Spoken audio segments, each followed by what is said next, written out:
ايه ده؟ بصوا يا جماعه، ايه ده؟ انا ايديا هتبوظ يا رامي. اوعى عشان ده مزيل ممكن يبهدل ضوافرك ويبهدل صوابعك. وانت زحمه على طول يا رامي ليه؟ الحمد لله، اللهم بارك اللهم بارك. في اللهم بارك. عيون بتلقطك يا رامي. لا، ربنا يبعد عننا شر العيون ويهدي النفوس ويرزق كل واحد بيجتهد ويسعى ان هو يكون دايما في الاحسن. بص، انت تستاهل كل خير لانك انت مجتهد وبتحاول باستمرار ان انت تعمل حاجه كويسه. بس فهمنا كده ايه الفقفقه دي؟ انت بتفقفق ليه؟ بص يا باشمهندس، ده مزيل بنزيل بيه الدهان من على العربيه. ده لما بيكون العربيه اصلا جايه فابريك. تمام. العربيه هنا كان فيها خبطه في الكبوت. دي عربيه سوزوكي سياز. السوزوكي سياز من العربيات اللي قطع غيارها الوكيل محترم وكل حاجه، بس قطع غيارها مش متوفره بشكل كبير، بتبقى اسعارها شويه غاليه. فهو القيمه السوقيه بتاعت العربيه تلاقي قطع غيارها قيمتها عاليه شويه عن القيمه السوقيه بتاعتها. طيب انا كصاحب عربيه دايما لما اجي اروح مركز صيانه او مركز سمكره ودهان اجي احاول اصلح كبوت، تمام، يقول لك مش هينفع عشان خاطر العظم. انت بتعمل ايه عشان تتجاوز النقطه دي؟ طيب هقول لحضرتك على حاجه. اولا في حالتين، بيكون في كبوت بيكون متضرر بس العظم مش متضرر. تمام. في كبوت ممكن يبقى الكبوت نفسه من ورا اللي هو بنسميه الوش بتاعه والعظم متضرر. حلو. في حالات في العظم ينفع انها تتعالج، حتى لو انا هضطر ان انا افك العظم بتاع العربيه واستعدله بره وارجع اقفله تاني بالسيليكون وبتاع بحيث ما يفضلش الكبوت يقعد يلب. حلو. هنا التقفيل مهم جدا. فكل حاجه بفضل ليها علاج، لكن هل ده معناه ان اي حاله في الحوادث ليها علاج؟ لا طبعا، مش صح. في حالات بتبقى وجب التغيير. اكيد طبعا. طيب انا اللي شايفه دلوقتي ان انت بتستخدم يعني طريقتين في الشغل بتاعك. انت اول حاجه انت بتعمل ازاله، بالظبط، تمام، وبتحاول تصلح الجزء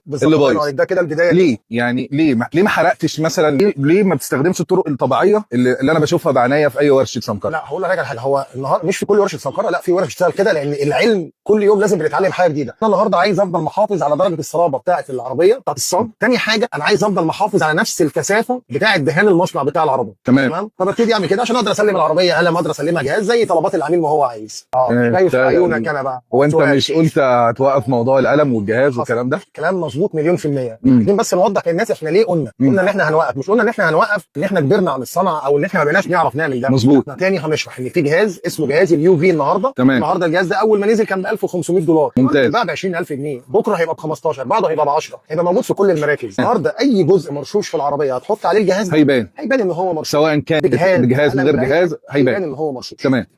ودي مرحله لسه في مراحل كل مدى. بس انا حاسس يعني ان انت عندك القدره على تخطي النقطه دي كمان يعني، بس انت اللي مش عاوز. حلول ما اقدرش اقول لك يعني انا بقول لك هي ليها حلول. وانا حضرتك هشوف، انا هبعت لك فيديو وانا خارج مصر. انا قريب هكون خارج مصر في مكان معين مش هعلن عنه دلوقتي باذن الله. هوريك الخامات اللي ينفع نستخدمها وجهاز اليو في ما يطلعهاش. لكن هنا ابقى انا فعلا بقى بساعد مليون في المية على الغش وانا مش غشاش. لا انت غشاش يا راجل، مش غشاش. عايزين نقول لهم حاجه بقى يا هندسه. قول. لما تعمل حادثه اوعى تعيش في الدراما وتيجي بسرعه عند رامي بانوراما. عارف انها بتضايق ناس كتير.